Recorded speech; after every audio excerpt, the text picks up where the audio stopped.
नमस्कार दोस्तों, कैसे हैं आप सभी। उम्मीद करते हैं आप सभी लोग अच्छे होंगे और आपकी फैमिली भी अच्छी होगी।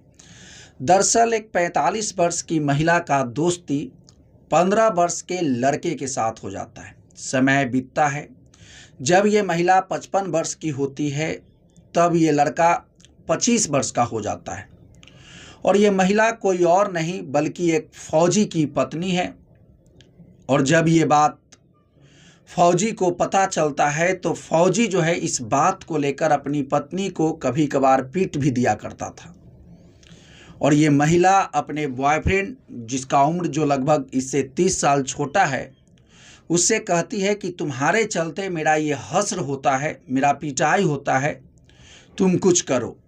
इसके बाद इस फौजी का कत्ल हो जाता है और 1-2 टुकड़ा नहीं बल्कि इसका 6 टुकड़ा किया जाता है। और जब ये मामला प्रशासन के सामने आती है, जब ये कत्ल का खुलासा होता है तो कई सारे चौंकाने वाले खबर सामने आता है।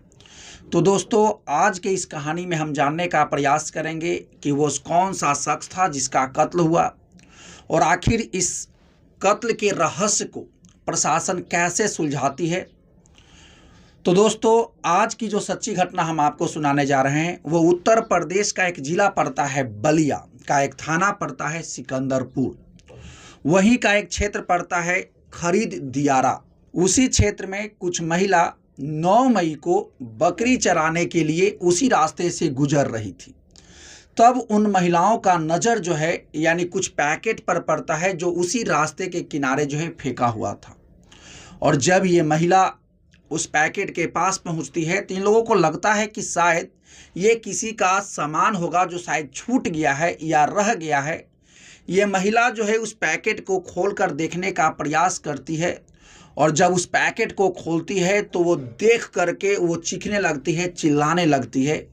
उसमें किसी इंसान का लाश था और वो भी कई टुकड़ों में बटा हुआ, यानी किसी में पैर, किसी में हाथ, किसी में धड़, यानी हर चीज़ अलग अलग। अब जब ये महिला चिल्लाने लगती है, उस चीख पुकार को सुनकर आस पास के जितने भी लोग थे जो खेतों में काम कर रहे थे वो सब लोग वहाँ पर पहुँचते हैं और देखते देखते वहाँ एक बहुत बड़ा भीड़ लग जाता है। अब इसकी सूचना जो है वहाँ नज़दीक के थाना में दिया जाता है। उसके बाद पुलिस वाले आते हैं, इस कटे हुए शरीर को अपने कब्जे में लेते हैं और इसको पोस्टमार्टम के लिए भेज देते हैं। हालांकि प्रशासन वहां पर जहां पर ये धड़ मिला था कटा हुआ, वहां आसपास के जगहों पर कुछ खंगालने का प्रयास करते हैं कि शायद कुछ सबूत उनको मिल जाए, लेकिन प्रशासन को कोई भी ऐसा क्लू नहीं मिलता है। हालांकि प्रशासन हर एंगल पर विचार कर रही थी कि आखिर इस शख्स का मौत किस वजह से हुआ है और आखिर इसके मारने के पीछे किसी का क्या उद्देश्य हो सकता है।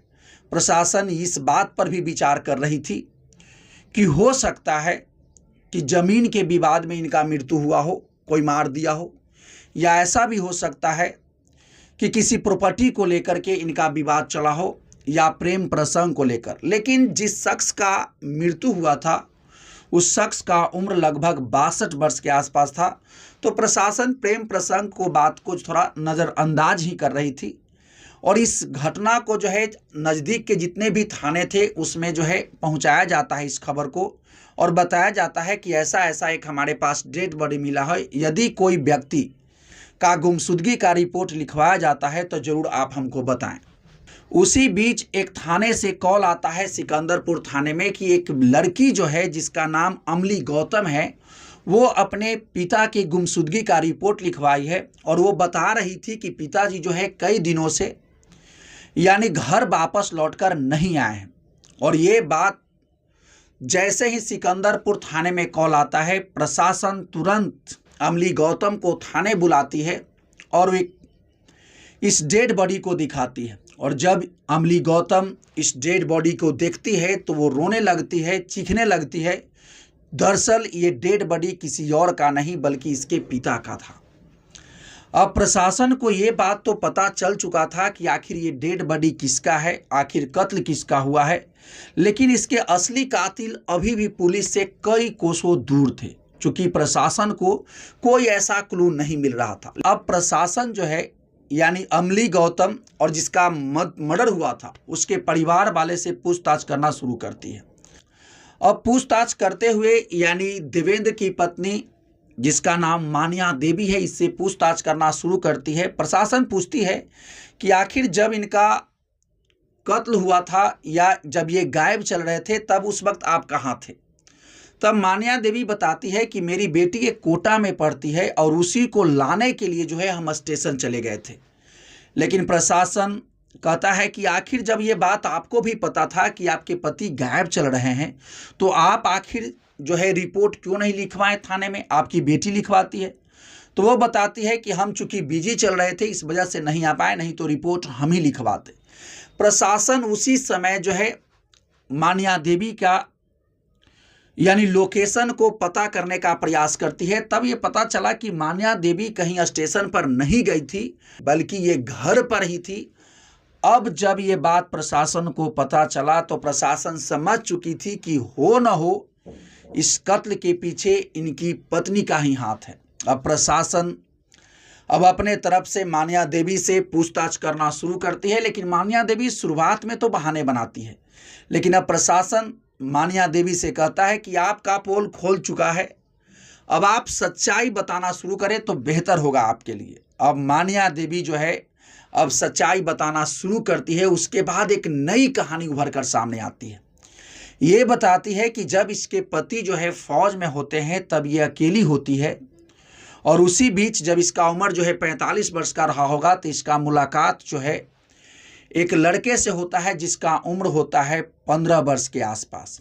और ये दोनों में दोस्ती होता है और दोस्ती इतना ज़्यादा हो जाता है कि ये दोनों लोग जो है हस्बैंड वाइफ की तरह रहना शुरू कर देते हैं।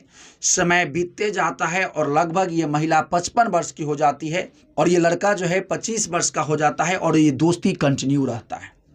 लेकिन इसी बीच जो है ये इसके पति फौजी जो कि देवेंद्र हैं ये रिटायर्ड 2023 में हो जाते हैं और ये रिटायरमेंट के बाद अपने घर पर आते हैं। और जब ये घर पर ही रहते हैं तो धीरे धीरे यानी इसके पति को भी ये बात पता चल जाता है कि इनकी पत्नी जो है किसी लड़के से मिलती है और ये लड़का कोई और नहीं बल्कि ये अनिल यादव है। इसके पति जो है कुछ समझाते हैं बुझाते हैं लेकिन ये पत्नी मानती नहीं है। ये मिलना अभी भी जारी रखती है और इसी बात को लेकर जो है इसके पति जो है कभी कभार इसको पीट भी दिया करते थे। ये फौजी कुछ संपत्ति जो है अपनी पत्नी के नाम से लिया था और वो संपत्ति भी जो है जब ये बात का पता चला तो वो संपत्ति भी अपने नाम पर ट्रांसफ़र करवा लेते हैं। और जब ये फौजी अपनी पत्नी को मारता है और यही बात इसकी पत्नी जो है यानी अनिल यादव से बताती है कि तुम्हारे चलते मेरा ये हश्र होता है, मेरा पिटाई होता है, तुम लोग कुछ करो। और तब अनिल यादव जो है यानी इसके फौजी पति को रास्ते से हटाने का प्रयास करता है और ये 3 दोस्त मिलकर और इसकी पत्नी मिलकर एक प्लान बनाते हैं और इसके पति को जो है 6 टुकड़ा करते हैं। 5 टुकड़ा को एक जगह जाकर के फेंक देते हैं बगीचे के आसपास और 1 टुकड़ा को कहीं और जो है कुआं में जाकर के फेंक देते हैं। लेकिन अब ये मामला का खुलासा हो चुका है।